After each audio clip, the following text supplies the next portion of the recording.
Hello friends. അപ്പോൾ നമ്മൾ വൈകുന്നേരം എന്നത്തെയും പോലെ ചൂണ്ടിട്ട് ഇറങ്ങിയത് കേട്ടോ. വൈകുന്നേരം 4 മണി സമയമൊക്കെ കേട്ടോ. വെയിൽ ഇറങ്ങി പോകുന്നേ ഉള്ളൂ.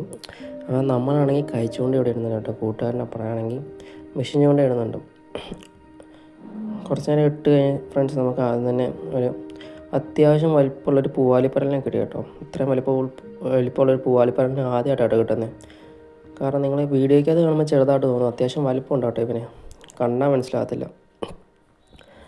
കണ്ടോ, അവൻ്റെ അത്യാവശ്യം വലിപ്പം, നല്ല രസം കേട്ടോ അവനെ കാണാൻ. അതുപോലെ തന്നെ കുറച്ച് കഴിഞ്ഞപ്പം രണ്ടാമത് ഒരെണ്ണം കേട്ടോ അടിച്ച്.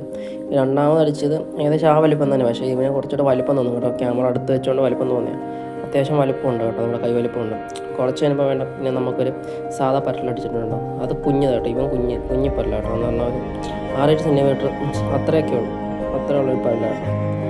പിന്നെ നമ്മൾ കുറച്ച് നേരം ഇട്ട് കഴിഞ്ഞപ്പം വേണ്ട ജസ്റ്റ് ഈ നമ്മുടെ മീൻ താത്തോണ്ട് വന്നുണ്ടോ, ഇതെടുക്കാൻ വേണ്ടി എടുത്ത കേട്ടോ. പിന്നെ നമുക്ക് വേറൊരു പരലിനെ അടിച്ചിട്ടോ, കുഞ്ഞിപ്പരല. നമ്മളെ ഫോണാണ് യൂസ് ചെയ്യുന്നത്, അതുകൊണ്ടാണ് ഇങ്ങനെയാണെന്ന് കൃത്യമായിട്ട് എടുക്കാൻ പറ്റാത്തത് കേട്ടോ. പിന്നെ വേണ്ട കുറച്ച് കഴിഞ്ഞാൽ നമ്മുടെ കൂട്ടുകാരന് പിന്നെ ഒരു പരലടിച്ചിട്ടുണ്ട്. സാധാരണ പരൽ തന്നെയാണ് അടിച്ചേക്കുന്നത്. ഫ്രണ്ട്സ് ഇത്രയുള്ള വീഡിയോ ഉള്ളൂ. അപ്പം ഫ്രണ്ട്സ് ഇന്ന് കിട്ടിയ മീനാണിത്. നമുക്കൊരു 5-6 മീനൊക്കെ ഇട്ടിട്ടുണ്ട് കേട്ടോ ഇന്ന്. ഫ്രണ്ട്സ് ഇന്നത്തെ വീഡിയോ ഇത്രേ ഉള്ളൂ. Good bye.